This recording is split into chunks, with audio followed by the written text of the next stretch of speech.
সুপ্ৰভাত, good morning. ৰাতিপুৱা মান্না চেনেললৈ সকলোকে স্বাগতম জনাইছোঁ।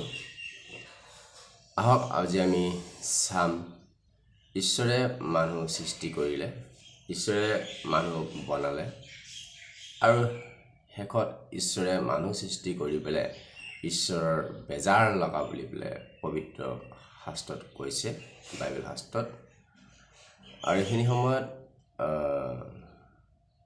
প্ৰাৰ্থনা কৰিম। শিৱসাগৰৰ পৰা এজন ভাই, শৰ্মা ভাই, তেওঁ যীশুক বিশ্বাস কৰে। অকল তেওঁৰ পৰিয়ালত সকলো পৰিয়ালবৰ্গ আছে, কিন্তু তেওঁ সকলোৱে বিশ্বাস নকৰে, কিন্তু তেওঁ বিশ্বাস কৰে। আৰু আমি তেওঁৰ পৰিয়ালৰ কাৰণে তেওঁৰ কাৰণেও প্ৰাৰ্থনা কৰিম। আৰু এজন ভাই সুধিছে মেছেজৰ যোগেদি যে কইনে কাক বিয়া পাতিছিলে। ধন্যবাদ দিছোঁ তেওঁ সোধাৰ কাৰণে। আৰু বাইবেল শাস্ত্ৰত সকলোখিনি কথা বিৱৰণ কৰা নাই, কাৰণ বাইবেল শাস্ত্ৰই কৈছে, ঈশ্বৰে কৈছে যে সকলো কথাখিনি যদি সৃষ্টিৰ পৰা যি ঘটিছে লিখিব লগা হয়, তেনে গোটেই পৃথিৱীটো নুজুৰিব পুস্তকে। তাৰ বাবে যিখিনি মেইন বিষয় ইম্পৰ্টেণ্ট সেইখিনিহে দিয়া হৈছে। আৰু বাইবেলে গন্তিত পুৰুষসকলকহে ঈশ্বৰে ৰাখিছে, নাৰীসকলক গন্তিত থোৱা নাছিলে। তাৰ ফলতে গোটেইখিনি কথা যদি আঁতিগুৰি লিখিব লগা হয়, তেনেহ'লে পৃথিৱীত নুজুৰিব বুলি কৈছে। তাৰ কাৰণে বিশেষখিনিহে দিছে, যিখিনি ইম্পৰ্টেণ্ট। আৰু যোহনত কৈছে পবিত্ৰ আত্মা যেতিয়া আহিব, তেতিয়া সকলো সত্য আৰু ভৱিষ্যত কথা জনাব বুলি কৈছে। যিৰিমিয়া 33:3 কৈছে, তুমি মোৰ আগত প্ৰাৰ্থনা কৰা, তাত তুমি নজনা অগম্য কথা মই তোমাক জনাম বুলি কৈছে। তেতিয়া আপুনি প্ৰাৰ্থনা কৰিব, ঈশ্বৰে আপোনাক জনাব। ধন্যবাদ দিছোঁ। আহক এইখিনি সময়ত আমি চাম ঈশ্বৰে কিহৰ কাৰণে মানৱ জাতি বনাই পেলাই বেজাৰ পালে। পবিত্ৰ বাইবেল শাস্ত্ৰত আদিপুস্তক 6 অধ্যায়ৰ পৰা পঢ়ি দিছোঁ। এইদৰে যেতিয়া পৃথিৱীত মানুহৰ সংখ্যা বাঢ়িবলৈ ধৰিলে আৰু সেইবিলাকৰ জীয়াৰীবোৰ জন্মিল, তেতিয়া ঈশ্বৰৰ সন্তানবিলাকে মানুহৰ জীয়াৰীবোৰৰ ৰূপৱতী দেখি সিহঁত আটাইৰে পৰা যে যাক ইচ্ছা কৰিলে সেই তাইক বিয়া কৰি ল'লে। পাছে জিহুৱাই ক'লে, মোৰ আত্মাই মানুহৰ অন্তৰত আৰু সদায় অধিকাৰ নচলাব, কিয়নো তাৰ বিপথ গমন সি মাংস মাত্ৰ, তথাপি তাৰ কাল 120 বছৰ হ'ব। যেতিয়া পৃথিৱীত মানুহৰ সংখ্যা বাঢ়িব ল'লে আৰু তেতিয়া যাক যেনেকৈ যাৰ ইচ্ছা যায় তাকে মানুহে বিয়া পাতিলে, আৰু তেওঁলোকৰ মাজত ব্যভিচাৰ সৃষ্টি হ'ল, পাপ হ'ল, অপথে হ'ল। তেতিয়া ঈশ্বৰে ক'লে, আৰু মোৰ আত্মাই মানুহৰ অন্তৰত আৰু ঠাই নাপাব। তাৰ বাবে ঈশ্বৰে মানুহৰ যিটো আয়ুস, সেইটো 120 বছৰ কৰি দিলে।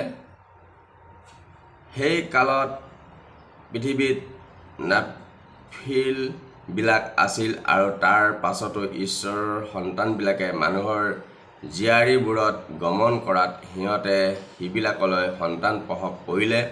আৰু সেই সন্তানবিলাক আগৰ কালত প্ৰসিদ্ধ বীৰ পুৰুষ, আৰু আগৰ যিসকল পুৰুষ আছিলে তেওঁলোকে বহুত শক্তিশালী আছিলে, বীৰ পুৰুষ বুলি কৈছে। পাছে জিহুৱাই দেখিলে পৃথিৱীত মানুহৰ দুষ্টতা অধিক, আৰু সদায় তাৰ মনৰ চিন্তাৰ সকলো কল্পনা কেৱল মন্দ। এই হেতুকে জিহুৱাই পৃথিৱীত মানুহ সৃষ্টি কৰাত বেজাৰ লাগিল। সদায় মানুহৰ মনত কুকল্পনা, চিন্তাধাৰাবোৰ বেয়া, সদায় পাপলৈ তেওঁলোকৰ চিন্তা। তাৰ কাৰণে ঈশ্বৰে ক'লে যে মই মানুহ সৃষ্টি কৰাত মোৰ বেজাৰ লাগিল। মনত বিষাদ পাই ক'লে, মই নিজে সৃষ্টি কৰা মানুহক পৃথিৱীৰ পৰা উচ্ছন্ন কৰিম। মানুহে সৈতে পশু, বগাই ফুৰা জন্তু, আকাশৰ চৰাই, এই এই সকলোকে লুপ্ত কৰিম, কিয়নো সিহঁতৰ সৃষ্টি কৰাত মোৰ বেজাৰ লাগিছে। ঈশ্বৰে কৈছে যে এই পৃথিৱীত মই সৃষ্টি কৰা সকলো মানুহ জীৱ জন্তু মই বিনষ্ট কৰিম, কাৰণ কিয় মই তেওঁলোকক সৃষ্টি কৰাত মোৰ বেজাৰ লাগিছে।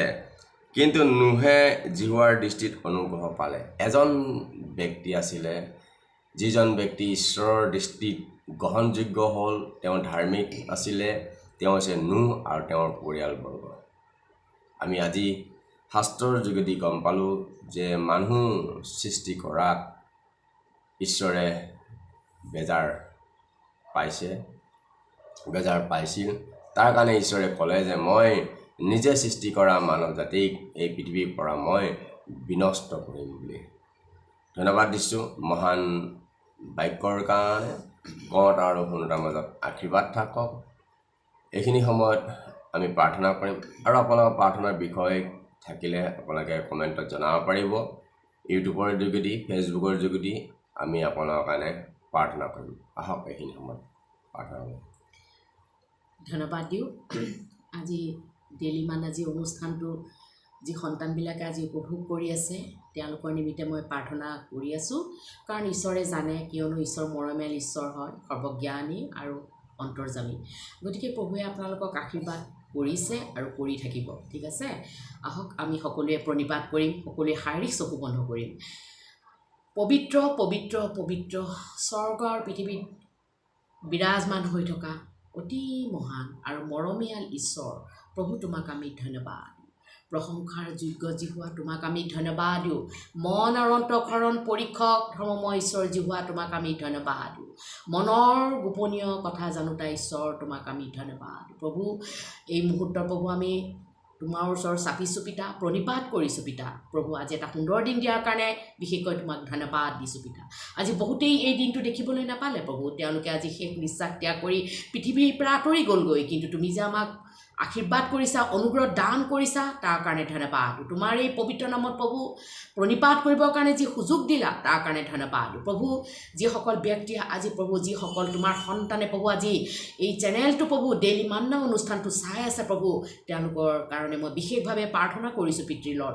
প্ৰভু, তুমি জানা প্ৰভু তেওঁলোকৰ কি দুখ কষ্ট সমস্যা বেমাৰ আজাৰ, যিবোৰ চিন্তা আছে, সংকটত পৰি আছে প্ৰভু, তুমি সকলো জানা। তথাপিও মই তোমাৰ ওচৰত মই নিবেদন কৰিছোঁ প্ৰভু, তুমি মোৰ নিবেদন চৰলৈ কাণ পাতি শুনিছা। প্ৰভু, মই তোমাক ধন্যবাদ দিওঁ তোমাৰ উপস্থিতিৰ কাৰণে। প্ৰভু, বিশেষভাৱে প্ৰাৰ্থনা কৰিছোঁ যি সন্তানবিলাকৰ আজি বেমাৰ আজাৰে প্ৰভু ৰোগ ব্যাধি শৰীৰত বিয়পি পৰিছে পিতা। প্ৰভু, তেওঁলোকে সুচিকিৎসা পোৱা নাই, টকাৰ অভাৱত তেওঁলোকে প্ৰভু কিছুমানে হয়তো প্ৰভু আজি চিকিৎসা পোৱা নাই প্ৰভু, তেওঁলোকক তুমি আশীৰ্বাদ কৰা প্ৰভু, কিয়নো তুমি মৰমীয়াল ঈশ্বৰ হয় পিতা। তেওঁলোকক সুস্থতা দান দিয়া। আৰু প্ৰভু, যিবিলাকে টকা পইচা খৰচ কৰিও তেওঁলোকে আজিও সুস্থতা পোৱা নাই প্ৰভু, যিবিলাকে হস্পিটেলত আছে প্ৰভু, তেওঁলোকে ঘৰতেই প্ৰভু চিকিৎসা লৈ আছে, যিবিলাকে প্ৰভু আজি অস্ত্ৰোপচাৰৰ নামত ICUত আছে পিতা। প্ৰভু, প্ৰত্যেকৰ লগত তুমি থাকা, প্ৰত্যেকক তুমি প্ৰভু আৰোগ্য দিয়া পিতা, কিয়নো তুমি আৰোগ্যকাৰী ঈশ্বৰ হয় পিতা। বিশেষকৈ মই প্ৰাৰ্থনা কৰিছোঁ যিমান পৰিয়ালত আজি দুখত আছে, সংকটত পৰি আছে প্ৰভু, কোনো চিন্তাৰ উত্তৰ পোৱা নাই, প্ৰভু তুমি তেওঁলোকক সেই চিন্তাৰ পৰা, সেই দুখ সংকটৰ পৰা তুমি উদ্ধাৰ কৰা, কিয়নো তুমি মৰমীয়াল ঈশ্বৰ হয়। তোমাৰ নামেৰে মই ব্লেছ কৰি দিছোঁ পিতা। তেওঁলোকৰ সকলো ৰাস্তাবিলাক তুমি খুলি দিয়া পিতা। প্ৰভু, তেওঁলোকে হাতে কৰা কাৰ্যপথ আশীৰ্বাদ কৰা প্ৰভু। যিবিলাক আজি খেতিয়কবিলাকে প্ৰভু খেতিপথাৰত কাম কৰি আছে, তেওঁলোকক সুন্দৰ ফচল হ'বলৈ দিবা পবিত্ৰ আত্মা। টাচ কৰা হালেলুয়া লৰ্ড। প্ৰভু, যিবিলাকৰ আজি ঋণ ধাৰত আছে প্ৰভু, ঋণ ধাৰৰ পৰা মুক্ত কৰা। যিবিলাকৰ আজি আৰ্থিক অনাটন আছে প্ৰভু, সেই আৰ্থিক অনাটন তুমি প্ৰভু তেওঁলোকক আৰ্থিক অনাটনৰ পৰা তুমি তেওঁলোকক ৰক্ষা কৰা, কিয়নো তুমি জিহুৱাত জিৰি, তুমি মৰমীয়াল ঈশ্বৰ, তুমি যোগাই দিয়া ঈশ্বৰ পিতা। বিশেষকৈ মই প্ৰাৰ্থনা কৰিছোঁ যি শিৱসাগৰ শৰ্মাৰ পৰিয়াল, প্ৰভু যি শৰ্মাই আপোনাক বিশ্বাস কৰে প্ৰভু, তেওঁৰ পৰিয়াল যেন পৰিত্ৰাণ পায়, সেই পৰিয়াল যেন তোমাক বিশ্বাস কৰে, তাৰ কাৰণে তোমাৰ ওচৰত মই নিবেদন কৰিছোঁ পিতা। প্ৰভু, তেওঁলোকক তুমি আশীৰ্বাদ কৰা পিতা। বিশেষকৈ মই প্ৰাৰ্থনা কৰিছোঁ পিতা। প্ৰভু, যিবিলাকে প্ৰভু আজি হয় পিতা পৰমেশ্বৰ যাসকলৰ কাৰণে প্ৰাৰ্থনা কৰিছোঁ আৰু প্ৰভু বিশেষকৈ প্ৰভু সীমান্তৰক্ষী বাহিনীবিলাকৰ কাৰণে প্ৰাৰ্থনা কৰিছোঁ যিবিলাকে আজি প্ৰভু আমাক শত্ৰুৰ পৰা বচাই আছে প্ৰভু তেওঁলোকক তুমি আশীৰ্বাদ কৰা প্ৰটেকশ্যনত ৰাখা তেওঁলোকে পৰিয়ালবৰ্গ এৰিবই নিজৰ কৰ্তব্যস্থানত আছে প্ৰভু তেওঁলোকক তুমি আশীৰ্বাদ কৰিবা পিতা বিশেষকৈ প্ৰভু ৰজাসকলক প্ৰভু সুআৰোগ্য কামনা কৰিছোঁ তেওঁলোকক প্ৰভু সুস্থিৰ মন দিয়া ন্যায়িক মন দিয়া পিতা লং লাইফ গুড হেল্থ দিয়া পিতা বিশেষকৈ মই ভাৰতৰ প্ৰধানমন্ত্ৰী নৰেন্দ্ৰ মোদী ৰাষ্ট্ৰপতি দ্ৰৌপদী মুৰ্মুৰ পৰা আদি কৰি MLA MP বিলাক অসমৰ মুখ্যমন্ত্ৰীকে আদিকে কৰি সকলো ওপৰত তোমাৰ আশীৰ্বাদ অনুগ্ৰহ থাকিবলৈ দিয়া সুস্বাস্থ্য অধিকাৰী কৰিবা পিতা হালেলুয়া প্ৰভু বিশেষকৈ মই প্ৰাৰ্থনা কৰিছোঁ পিতা পৰমেশ্বৰ যিবিলাকে আজি প্ৰভু মৃত্যুৰ লগত যুঁজি আছে প্ৰভু তেওঁ মৃত্যুৰ দুৱাৰৰ পৰা উদ্ধাৰ কৰা প্ৰভু চট পতাই আছে পিতা বেমাৰৰ পৰা মুক্ত কৰা পিতা লগতে পিতা পৰমেশ্বৰ যিবিলাকে উপযুক্ত পাত্ৰ পোৱা নাই প্ৰভু তেওঁলোকক তুমি উপযুক্ত পাত্ৰ দিয়া পিতা প্ৰভু যিবিলাকে বিবাহ বান্ধনত আবদ্ধ হ'বলৈ গৈ আছে পিতা তেওঁলোকৰ টকা পইচা যোগাৰ কৰি দিয়া পিতা কিয়নো দাম্পত্য জীৱনত তুমি আশীৰ্বাদ কৰা পিতা পৰমেশ্বৰ তেওঁলোকক বুজাবুজি মাজত ৰাখিবা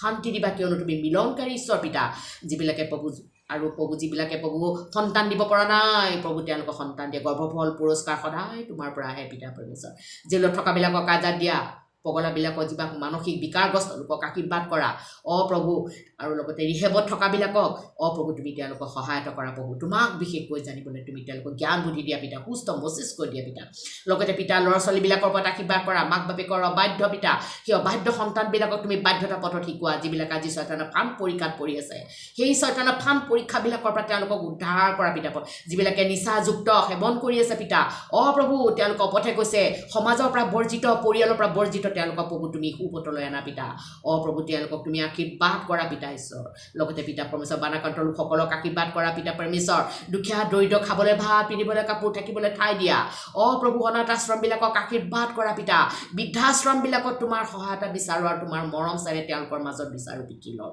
প্ৰভু ধন্যবাদ দিছোঁ পিতা পৰমেশ্বৰ ধন্যবাদ দিছোঁ যিবিলাকে চাকৰি বাকৰি পোৱা নাই প্ৰভু তেওঁলোকৰ ৰাস্তাবোৰ মুকলি কৰা প্ৰভু যিবিলাকে ক্ষুদ্ৰ প্ৰতিষ্ঠান বৃহৎ প্ৰতিষ্ঠান চৰকাৰী বেচৰকাৰী চাকৰিবিলাকৰ ওপৰত তোমাৰ আশীৰ্বাদ থাকিবলৈ দিয়া যিবিলাকে আজি বাহিৰত শিক্ষা দীক্ষা লৈ আছে প্ৰভু তেওঁলোকৰ প্ৰটেকশ্যন লাগে পিতা পৰমেশ্বৰ প্ৰভু তোমাৰ দয়া অনুগ্ৰহ প্ৰত্যেকজন সন্তানৰ ওপৰত তোমাৰ আশীৰ্বাদ থাকক পিতা পৰমেশ্বৰ ধন্যবাদ দিছোঁ পিতা পৰমেশ্বৰ যি সন্তানবিলাকৰ মনত দুখ কষ্ট সমস্যা আছে সকলো তোমাৰ হাতত সমৰ্পণ কৰিছোঁ তুমি তেওঁলোকৰ সকলো ৰাস্তাবোৰ মুকলি কৰা ধন্যবাদ দিছোঁ পিতা খোজাৰ পূৰ্বেই তুমিতো সকলো জানা পিতা তথাপিও এই প্ৰভু নিবেদনখনো তোমাৰ হাতত সমৰ্পণ কৰিছোঁ পিতা তুমি লোৱা তুমি গ্ৰহণ কৰি আশীৰ্বাদেৰে প্ৰাৰ্থনা ত্ৰাণকৰ্তা প্ৰভু যীশুৰ নামত